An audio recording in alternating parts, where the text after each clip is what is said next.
Morning. Hello, I've tried Penny. I've tried morning now. People might be listening in the afternoon or the evening, but I kept saying hello and it was sounding really weird, so I've tried a morning. Good morning. Time appropriate for now. Yeah. So and welcome, Auriel Majumdar. And we know each other now really well. We've known each other for years, so this is a lovely conversation to be having. I know you're always full of the wisdoms. Oh, well, so they say. I don't see it myself, but anyway, let the audience be the judge, of how wise it is. I think I'm getting sillier as I get older. It's not a bad thing, right? No, no, I'm loving it. I really am. But yeah, less wise. So the Well, quality's probably dipping. isn't it a bit more like less fucks given as well? Yes. Oh, Isn't yes. isn't it that rather than the silly? I think it's Yeah. No, just I think you're doing right. doing what you want and being how you are. Yeah. Yeah. Definitely. Yeah. Definitely that. Zero. Well, am I to zero? Not. Yeah. I'm not quite at zero, but yeah. Increasingly fewer fucks given. Love that. Right. Well, I know about your story and path of getting to where you are now. But it'd be lovely to hear you tell it. It's always good to hear it. Of how you've carved your own path.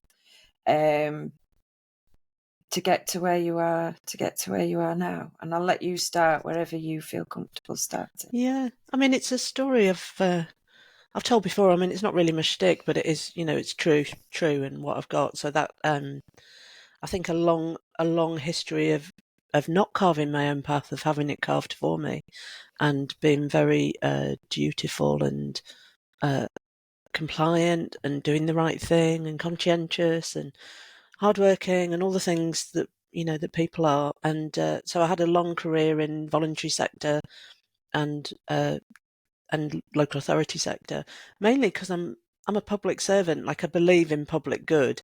Do you know what I mean? And I always wanted to put my energy not into making lots of money, but into doing something worthwhile. So so it wasn't wasted time, but it was very much like the path that was set for me. Um, Although I was always a disappointment to my dad because I wasn't a doctor. So I didn't, even from the outset, I didn't quite do what was expected. But I did this kind of very conventional thing until I didn't when I was, what was I, in my mid-40s, late 40s. I was given a coach as part of a leadership thing, was very reluctant, very, very reluctant indeed. Was dragged kicking and screaming into this coaching thing, fell in love with it almost instantaneously. And then that was it. So then I was off carving my own path. So I did, in my late 40s, my kids were little then because I had them quite late. So I did a master's, self-funded while I was still working full time. Did a master's in coaching and mentoring. Classic thing when people come back to study late in life, you go, I can't do that other thing. I want to do this thing. So I left my job halfway through, which was very not sensible at all because I was the breadwinner pretty much. And it was just great. Set up as a coach on my own, dabbled in academia, so I still teach and I do all sorts of different things. But yeah, it was a real change in life. And now I'm having another one, but maybe we'll talk about that in a minute. But Yeah.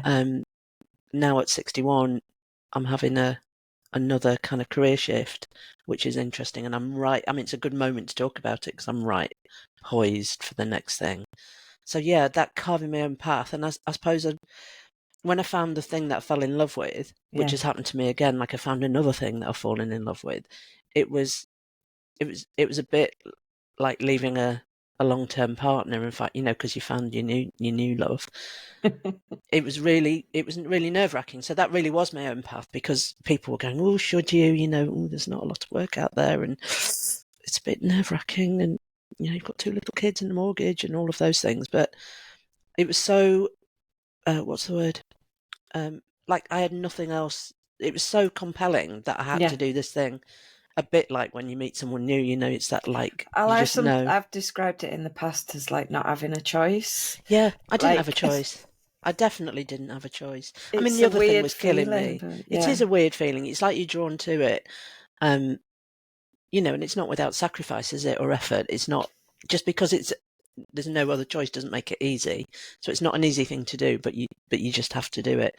And I'm kind of at that point now again where I'm feeling drawn to something else. But this time it'll be more of an addition. I'm more into an open marriage now rather than But if Matthew's listening to this, sorry, Matt, I'm not leaving you, babe.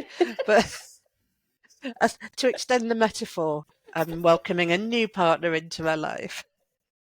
But it's interesting that you went to when the coaching was given. So that's when you were at Sheffield City Council, wasn't it? Yeah, I was at the council. That you were kicking a script, that resistance that you felt. I sometimes think when there's a resistance, sometimes because we know it's going to be a big thing, or we know it's something that we care about. Yeah, I think so. It triggers a sort of a response. Yeah, there was it was a kind of, I mean, I'm quite stubborn, very stubborn, let's say very stubborn. So I was a bit like, you ain't changing me. I didn't really know what it was either. I didn't really understand what coaching was. So I had this kind of idea of someone was going to fix me, and I didn't think I was broken, which I'm not. I wasn't. And I completely missed what it was, actually. I just not really got the information to go on. So then when I went in and experienced it, then like the scales fell from my eyes, and I realised what it was. But yeah, I think there was it was time. I was ready. And people said to me afterwards, and because I got quite successful quite quickly, which is unusual in that kind of service business, where there's a lot of competition in the market. There's lots of people out there doing the same thing, and I guess a finite amount of demand for it. But people said, "Oh, aren't you sorry that you didn't do it earlier?" And I always think, well, not really, because I don't think I would have been ready. Like there was a certain amount of, it was the right time. It was the right time, and it's that combination of push and pull. So I was pulled to this thing that I love, but always also pushed away from the thing that I'd stopped loving, which was the public service. And it was around the time, if you think back, it was around 2010, 2011 kind of time. So it was after the crash, the financial crash, and in local authority sector, and I was leading a service, so I had a lot of budget responsibilities. We were cutting back right to the bone. So it was a combination of being in a situation that was increasingly difficult and untenable, but also finding this other thing that was amazing and full of possibility and fantastic potential. So it was that combo of both. I was pushed out and wanting to jump at the same time. So yeah, I think it was a perfect thing at the perfect time for me. And I couldn't have done it when I was younger, because I would have been just not ready, like in myself. I don't think I'd have been so successful earlier on. Well, and the wisdoms and when you're so sure as well, because I think you're really sure when if you're like people, if you've got words in your ear saying, oh, you've got children, you've got a mortgage, is this right thing to be doing? So then you're really going for something you want. And then I think that comes with a different energy as well. Like you're really sure about what you want to do and why and how you want to go about it. It was complete conviction for me. I was so on a really deep level, like not even rationally, I was so convinced that this was the thing that I never had a minute's doubt. I mean, I did a little bit at the beginning, before the clients started coming. But once I was on that path, I never looked back. Once you're doing the work as well, and you can feel it as well as for the clients. Yeah, and then you start. I always say to people now when I'm working with them who are doing that kind of big change, it's like once you start building a body of evidence, then you get more and more confident, don't you? Because you go, look, well, this stuff works. People want it. People come back. I get repeat business. And then your confidence grows because you're on a more secure base. It's that very beginning bit is, when you first set off on your own is tricky. Yeah, I think because there's only you that believes in it, and then you have to tell everybody else why they should pay money to come and work with you. And when you said about that, there was a lot of people in that space. What was things that you found that made you stand out, or what were you talking about? I think I did the classic thing for coaches, which is, um, go on LinkedIn and get your profile and all of that kind of thing. And I fairly quickly, I think my first thing that I put on LinkedIn, when I cringe to think about it now, and it said something like helping people or helping businesses drive towards results. It was all very thrusting and like a bit apprenticey. It Well, wasn't and really coming me. from your background Yeah, as well, like yeah. It was all that goalsy was and it was the corporate language, yeah, corporate so it public was quite sector corporate, language. but then I must have known different. So there's that kind of, well, what's everybody else saying? I better say a bit of that. But then I'd always been around kind of creative people, and a lot of my pals do lots of creative things like for their work. Do you know what I mean? And I had a group of mates who ran a really very high end design agency, and I just had this instinct that because when you in those days back then 2010 2011, if you googled coach and looked at websites, they were just shocking. I mean, awful. So there wasn't a lot of design in that space. There wasn't a lot of people presenting themselves in really attractive ways, and I just had this instinct about looking different Yeah. and being different, and I wanted to do something different. So I basically blagged. I mean, they charge a lot, but at the time they did me a lot of favors, and I had a website, and the kind of I always think it's interesting when people start copying it. So I knew it was good and time to change, which is when we worked together, but for the next iteration. But when people started copying it, but the first one was very. I don't know if you ever saw it, but it was very pink Yeah. and had lots of words in it. Had like a manifesto on it. Had a custom font so that people would, who knew what that was, would spot it and see what a custom font was, and that would say something about me. And it had really informal kind of pictures of me looking cute, whatever, looking vibey. So it just, I Vibey, mean, I would say. yeah, vibey, but that kind of, it stood out. It was sort of Just, like quite punk rocker style as well, in yeah, a it way. It was. was a The bit kind of like graphic was a Sex bit kind of, Pistoly. yeah, it was that sort of thing. And it was just not that what I was offering, I mean, what I was offering was different. Technically, in terms of coaching, it wasn't the sort of generic thing that a lot of people were offering at the time. Yeah. So No, it so was the offer something stood different. out, and Yeah. then the graphics went with it, I think, and the brand went with it, and I was toying with that kind of, like, I was thinking about names for it, like Bright Spark and Light in the, I'd got all this image, and they went, oh no, you just want your name, and I was like, oh, and I'd been to one, maybe you never did this, but what happened in Sheffield at that time was, if you suddenly popped up on the scene as a new whatever coach or masseurs or whatever you're doing, then suddenly all the peripheral businesses start hovering around you, like the accountants and the branders and the whatever, to try and kind of sell you their business to help, Their so wares. their wares. So they're like, what you need if you're going to be really successful is this, And so I went along, I think it was Sheffield Hallam or something, I did a thing for new entrepreneurs, and I thought, oh, well, let me go and see what this is all about. And I sat there, and there was this woman doing marketing, and she said, so it was a lot of that, like, if you were an animal, what would you be? If you were a racing car, it was that kind of stuff. Not to sneer at it, but it was that. It was all a bit basic, really. But then she was saying, so what you've got to think about is what makes you different. And I remember going, well, it's just me. I mean, the only thing different about it is me. And she was going, everybody says that, and it's not true. Like, you've got to brand it in some way that makes you look different. So I did take a bit of that on, but yeah. So that a crowded space, I felt different. I didn't feel like I wasn't a man in a suit.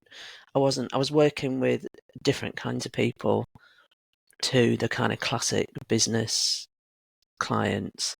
And so I just wanted to do it in my own way. And I think partly on reflection now, because it was such a liberation to leave that corporate environment, I mean, I pretty quickly got rid of all my suits and all that, pencil skirts and all that malarkey. I just felt so constrained by the end of it in that kind of environment. So actually there was a big whoosh when I left. And then, so part of that was, I want to express myself differently, Yeah. cut all my hair again. I just did all those things that you do to just express yourself. So the kind of making myself distinct was part of that self-expression as well, I think. It's funny to look back. It is funny because I don't know how much of it was conscious and how much was just Well, and instinct, then really. when we started working together, we stripped that back to even it was just your first name, Yeah, a la Cher and yeah, Madonna, Madonna. Which is true. because I'd always had that though because you were deeper in it, and yeah. it is a strong. You do have such a strong character, personality Well, and if you've difference. got a name like Auriel, like in Yeah, school, there's never a, if you're Robert or Claire, you have to be Claire S, Claire T, Claire. Whereas if you're Auriel, there isn't another one. So you never get kind of, you never get mistaken for another person. So that, I think that one name thing is strong. It's a strong thing. And I felt strong by the time we worked together on the next iteration of how I was presenting myself. well, it was 5+ years down the line, wasn't it? Yeah, So I was much stronger in the offer, much clearer in what I was. The client group had kind of deepened, but it's interesting in terms of niche because it's not one client group, but in terms of but it's what you were saying about it's how you do it, and it's your yeah, approach, and it's about yeah. you. I mean, it is predominantly artists, cultural institutions, because I do a whole mix of things. I mean, I suppose that's people when they hear niche, they think, and how it's taught, I think, in that, in those early days of entrepreneurs telling me how you're supposed to do it. It's like, find your bit of the market, go gung ho for it, be absolutely super clear about what you're offering them, and so you've got to have that channel to them. And I mean, I don't know how far that holds. It wasn't what I did, so I can't comment on it really as Yeah, whether it works or not. Whereas for me, it was like doubling down into who I was, how I was going to do it. exactly. And more, that's what's coming up for me is like what really is the distinction is that it's starting with you. So Yeah, it's not looking around at what's my target market, or yeah, what, where can I fit in, or where's there a slot. It more and more I really feel and hear from people like yourselves that it's the starting with you. What do you want? How do you want to do it? yeah, yeah. And you can't fake it. You can No, only be you. So I would say to people like, what if it takes. They used to say it takes 7 seconds to form an impression, and I'm told it's even less now. Like the research is probably showing that because it we've takes. got no attention span whatsoever. Yeah, so we're like that. Immediately we see somebody, immediately we see somebody's website or their Insta or whatever. You get an impression of their vibe or their what they're saying. So that kind of like the possibility of faking it is diminishing rapidly. So why bother? That's what I was thought. Like it would be such an effort to have to kind of fake it the whole time, and also I think maybe because I started later, Yeah. it was like I haven't got time to fuck about. I just want to do what I want to do. Well, Like I don't, you've just got rid of all your pencil skirts, cut your hair, yeah, felt yeah, that yeah. whoosh. So you're not going to constrict No, yourself into your own making. It's like, no, yeah, I'm exactly. taking this freedom and this strength and running with it, building on Yeah, it. yeah. And I was thinking about it ahead of this conversation, and I was thinking it's I mean, not to sound too poncy, but it's more boutique in like I don't I mean, business is good, don't get me wrong, really good, but it's more boutique in the sense of I say no more often than I say yes now. Do you know what I mean? And it is a feel because I'll say yes to some unlikely businesses that aren't necessarily yes to lots of cultural institutions, lots of big names in the art field, all of that kind of stuff, but also yes to corporates that are interesting or trying to do something different Yeah, or want to work in a different way who are up for it. yeah. So, And they can be more of a fun challenge, I guess. yeah, exactly. But there's something about as soon as I talk to people, it's like, do you get it and are you up for it? So it has got that principle of niche in it, of that, like the people who find you that are Yeah. attracted by whatever it is that you're displaying. So mine is quite bespoke in many ways in terms of what I'm offering and how I offer it.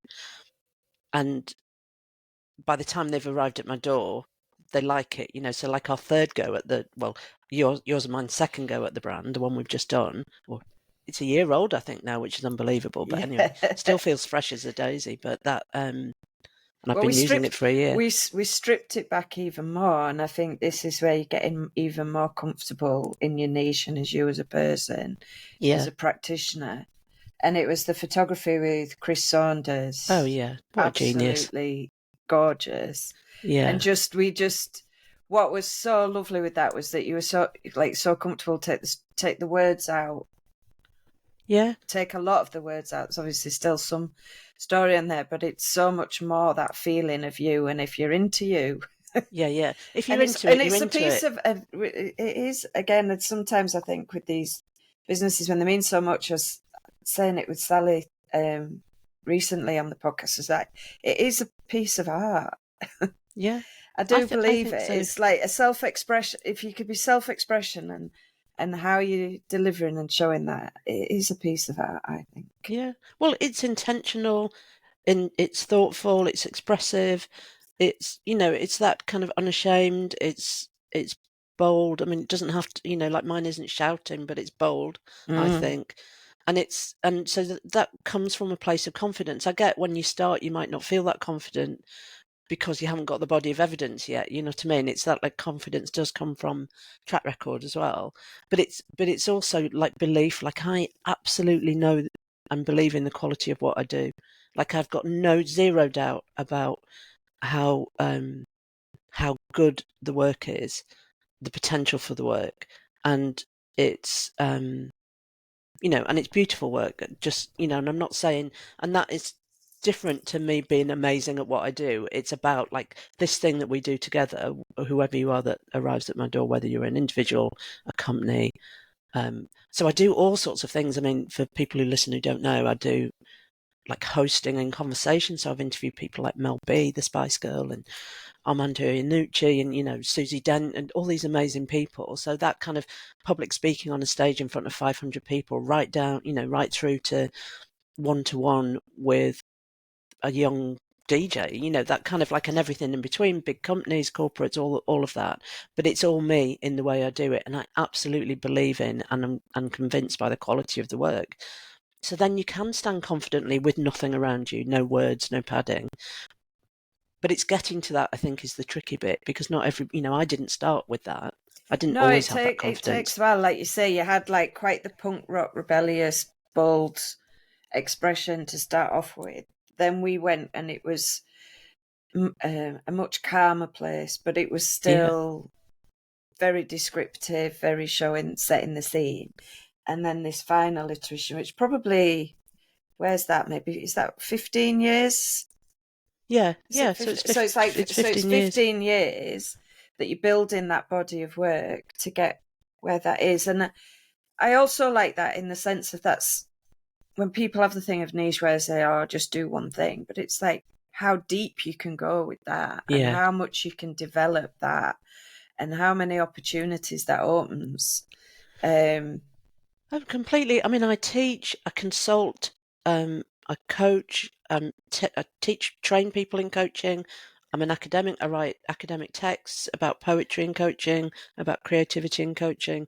So, it's got many expressions. I suppose I was thinking about, when I was thinking about the concept of boutique, I was thinking, imagine a gorgeous shop, like a Mary Porter's shop, selling loads of different things in it. Do you know what I mean? So it's not there's something about the in-house style, that vibe that you get, and you know what you're getting, and then the trust. So whatever it is that you're doing, whether it's sitting on in front of an audience or writing a report up for a company, there's still something about the quality and the make and the kind of there's something about the reputation that you're buying for that you know what you're getting, but it looks different. It comes in lots of different forms. It's not just one thing.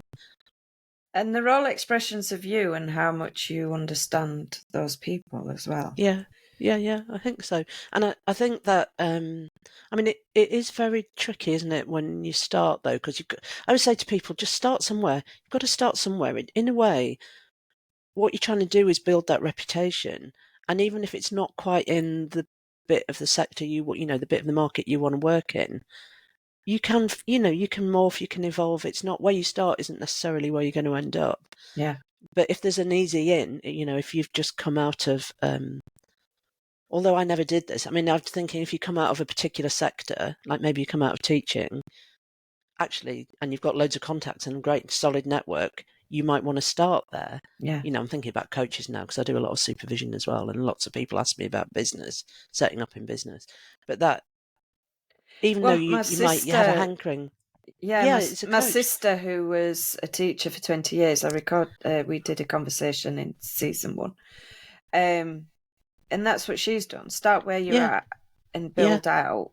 Yeah, exactly. Because you might have an ambition to work, I don't know, in the aerospace industry, having started as a teacher, but it's a big leap unless you've got solid contacts. And so that kind of that starting somewhere, building, not necessarily slowly, but building, getting your reputation, getting your word of mouth, all of those things is that kind of deepening of your stuff. Meanwhile, learn loads, train, get your qualifications, get your accreditation, like be top of your game. Yeah. It's both, isn't it? It's that kind of like you It's can't get good selling tut. It's long game thinking instead of short burst hits and quick fixes and hacks. It is building and building something that's sustainable over time. Yeah. And have pride in your work. That's what I mean, the thing that drove me was a real desire to be not the best or anything, because I don't know how you measure that anyway, but to be absolutely on point with what I did. I always wanted to do things really, really well. And unfortunately, a big element of that is practice. You might be naturally very gifted, few and far between, like, most people have to practice. It's like the Malcolm Gladwell, isn't it? 10,000 hours thing. It's like you just got to do a lot of it. The overnight success takes 10 years. Yeah, 10 years to be an overnight success. Yeah, exactly. And there's pump priming, isn't there? You've got to kind of prime the pump a bit before the water starts flowing out. So like now, like a lot of people who've been at it a long time, I never worry about where the next thing's coming from because my inbox is flooded with them, with people wanting me to do really interesting things. So I've got the opposite problem now, but it wasn't always like that. At the beginning, the first few years, I mean, I was lucky. I got some really big contracts right at the beginning, which was a lifesaver because I was worried. And then that's, started to lead to word of mouth referrals and stuff. But I'd say it would probably 3 or 4 years before I really got into it and what I want. It was exactly what I wanted and the sorts of people I wanted to work with and the prices I wanted to charge. I think that's 3 or 4 years. I think that's a good reminder as well to people. Because when we say it's like doing the different thing is hard. It's why everybody's not doing it. Yeah. And you don't do it until you feel really ready or really pulled to do it, like you say. Yeah. And there are wobbles in there, and that when you're looking around for quick fixes or thinking, oh, someone's way ahead of where I am, or that comparative vibe. It's a good reminder to just focus on yourself. What is it with the grass? Grow your own grass. Yeah. Keep your eyes on your own mat. Keep your eyes on your own mat. All of that, and it can be hard to do, especially if you're feeling a bit insecure and before you've got those big contracts or before you've got a full inbox. And you need to earn money. I mean, let's face it. There's that financial imperative, isn't there? That kind of like, in my case, I've got to feed the kids and keep a roof over our head. So that's a reality. Like people have to earn money. So I do get it. But I see a lot of panic in those early days, and because there are some less scrupulous or less skillful marketeers who will tell you you've got to find, they'll interpret niche in that very narrow way, I think, which is, you've got, what do you know all the rhetoric about that. And I think it's easy to forget that people are, there is a kind of panic, there's a panic stage at the beginning where you think, is anybody ever going to arrive at my door? Yeah.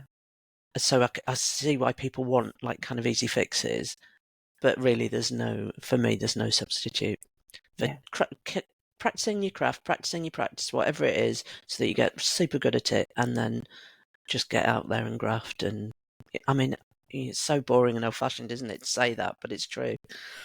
It's true, but it also, when you're grafting at the thing for you and the thing that you're about, it's so rewarding. Like the wobble, the highs and the even just the joy of it, like you say, just daily working on something that you love, is worth those wobbly phases, Yeah. I think. I agree. And I think when you get to, if you're privileged enough and the business is good to you, you get to the point where I'm at now, which I feel so lucky, is I can chisel away anything that doesn't give me that, anything that doesn't feel I was born to do this.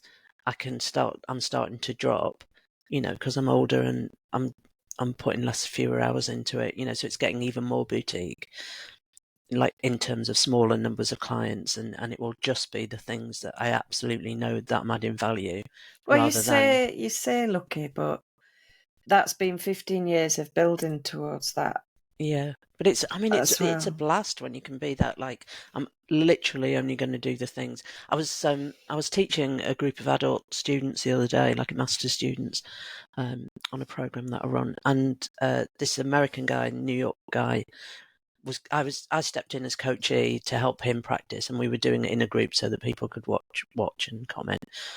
And I took the question in of so we're trying to work on an existential problem rather than I need to do this, this is my goal. So I deliberately came in with a big question, which was, well, now I'm 61, what's the future going to look like for me?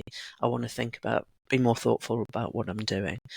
And this great guy, and he said to me, so we had this big chat about it, and then he said to me, what would thrill you to death? And he said it in this American accent, like, what would thrill you to death?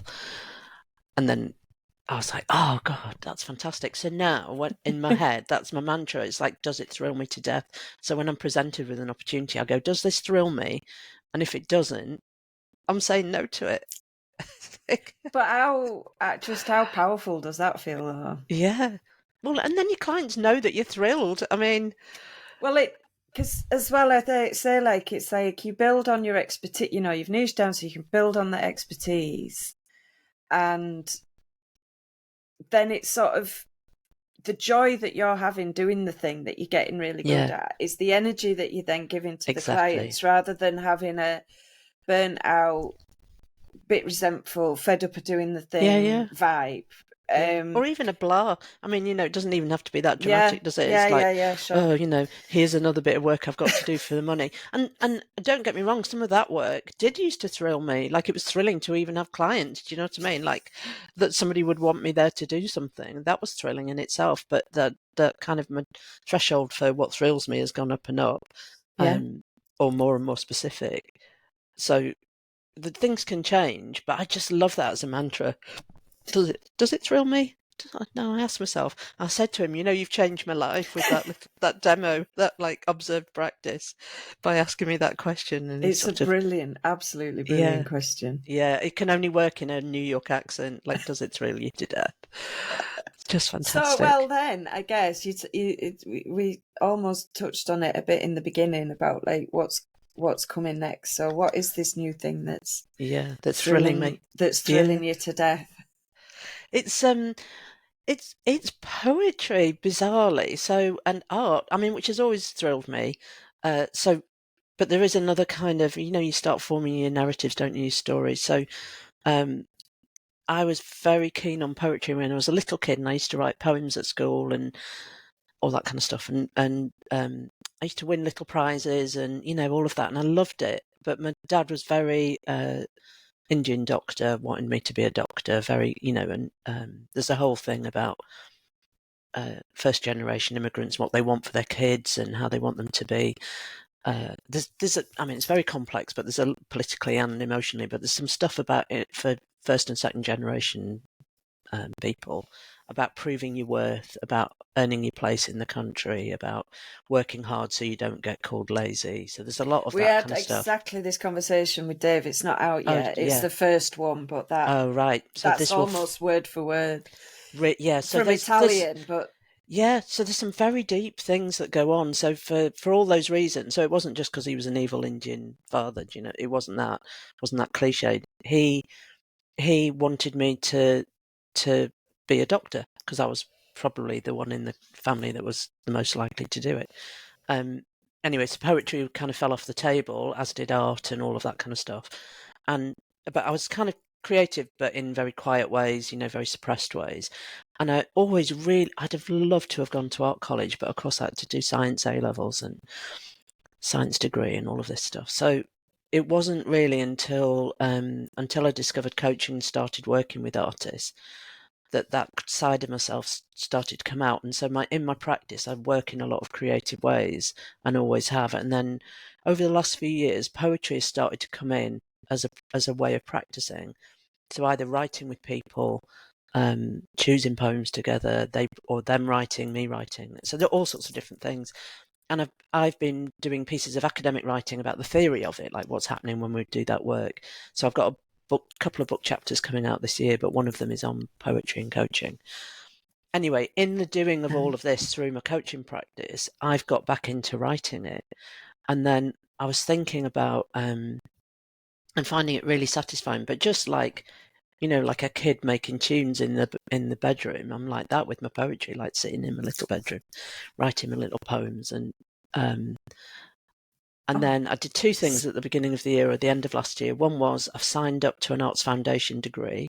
So what people do when they're about 18, basically, is what I'm going to do with Open College of the Arts, who are part of Open University. So I'm going to be an art student starting in May, going back to uni. I did a foundation. Did you? Yeah. I think I liked it better than my whole university. I had so many people have said that to me.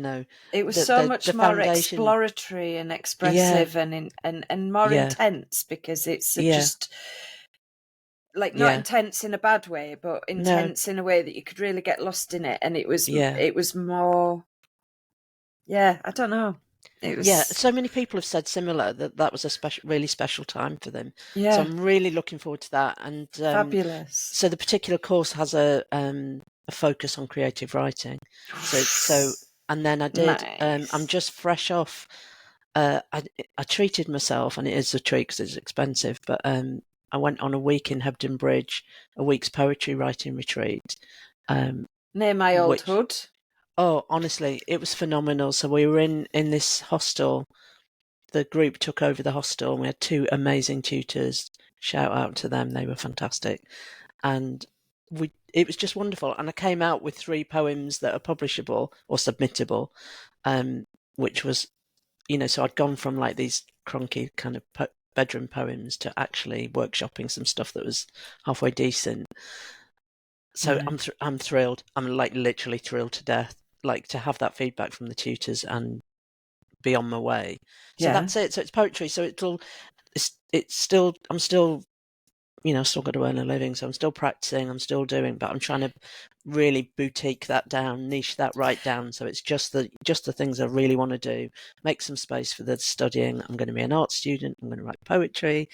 Maybe I'll do a pamphlet. But as you say, it's the open marriage. It's like they all still link in. I mean, even when we were doing like the first iteration of your work, the business cards, they were all different poems on them. Yeah. The new one, it's very poetically written. Yeah. And then even there is one of your poems on there and a poem from somewhere else. Like it's been in there. Yeah. For the longest really time. And that's right. What you share on Instagram as well, it's like regular poems. It's been a strong part of it. So it's just it's the coming from you, like not just the reading, not just is the wrong word. It's not an add-on.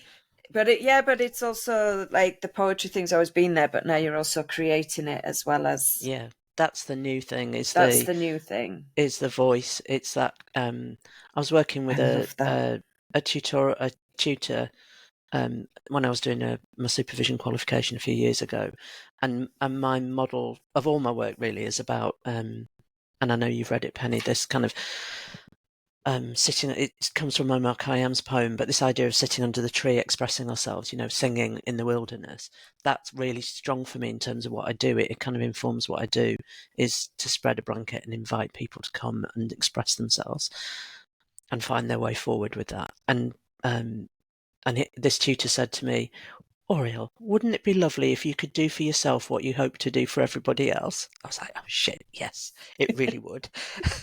So I've been on that kind of quest, like how can I allow myself that space also, has been the question in my mind since that conversation, and here I am. So I'm so excited, honestly, I can't tell you. I feel so like a bit nervous, which I haven't felt in a long time.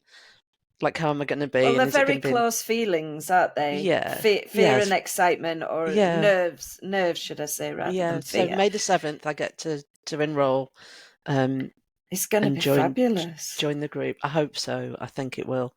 They're asking me for 10 hours a week, so that I'm gonna. It's good for me because it means I will have to just cut back even more. And then if I'm cutting back even more, that means I can niche down even. It's like Yeah, really yeah, got to yeah. be the work, hasn't it? Then But it's like, also, when you were first starting, your kids are now big kids. They're now yeah, they've grown. gone. Yeah, they've gone So away. the time that you spent for them is now time you can spend for yourself. Maybe Yeah, is that a truth? yeah. And I want to one of the things I did in Hebden, which was fantastic, was on the last night together. Uh, we did a sharing, so poems that people had written in the week. We each did a reading of. I think we all read 3, and it was such a moving, wonderful experience. Because and actually, unusually for a group, there wasn't anybody horrible in it. It was like a really lovely group of people, very encouraging and supportive, and that was beautiful. And I was thinking, like the the part of me that loves to sit in front of an audience and talk and hold a space in that way, there's a potential of reading my own stuff and doing that, which is super exciting and challenging. And yeah, so who knows? Well, we'll see. We'll see where it goes. But yeah, I'm very excited about it. But I think this is just a perfect example of showing where getting strong on what you're about is not limiting. It's No, absolutely the opposite. yeah, I think it expands, and it's like that flavor or color that you land on then just permeates through everything. You just every expression of it. I mean, I was talking to somebody about Insta as a kind of sales thing, and I was going, God, if anybody looked at mine, it's just pictures of my husband drinking wine and Poems. poems and stupid cat memes. I mean, really, it's like no one in their right mind would buy anything off me, but No, but but it is, also, it is just me, so that is how I am. and also it's storytelling, Yeah, because it yeah, yeah. isn't just Matt drinking wine. It's There's a lot of that on there. there is a lot of that there, but it's because of the food, like the places that you go in and the ways that you're doing it and what's important and taking those moments and those times. And it isn't all about like how busy you are and I'm so No, there's no busy and all hustle this in it. stuff. It's like it's really relaxed, and with the sharing of the poems, I could see like when you are ready with your poetry and to share and do those readings, you could see that being a natural progression about how Yeah, that platform, you sort of like warmed it up really nicely without even meaning to, yeah. because it Well, is, it's like you say, consistency, it's isn't just it? with you. Yeah, people have to know who you are, and you have to be consistent with that. That's back to that faking it thing. It's like anybody who looked at that Insta account, for instance, or looked at my website and then met me would recognize me. They'd go, "Oh yeah, she's exactly the same." Yes. And I think that's really important, because what you don't want is this kind of shiny brand or shiny expression of yourself, and then people meet you and go, "No, it's not quite this." Yeah. Who I thought I was getting something else. So that, I think that's really important, that truthfulness, and I know we're that authenticity word, but it is that kind of. I know sometimes we want to find these different words because they I feel know, overused, but it is right. yeah, it's that, and like our mums always used to say to us, just be yourself, darling, and you go, but that's stupid advice. That's the worst advice you can give anybody. And who But even am I? yes, yeah, who am I? Don't even know who I am. So but she wasn't wrong. No, and I think the sort of later times that we can just really enjoy knowing that so Yeah. much more than our 12, 15-year-old selves. Oh yeah, you. Ew. I know. Who'd go back, eh? But yeah, so I'm having a ball. I'm finding out who I am. We'll see what kind of crap poet I am. But anyway, I don't Ah, care. I've let go of. I don't even need to be good. It's just what a privilege to be able to go and do that. I'm oh. very, very lucky. Well, thank you so much for sharing that, Auriel. That's just been the joy that I thought it'd be. Thank you so much. No, you're very welcome. I like talking to you, Penny, anytime. Right, I'll stop.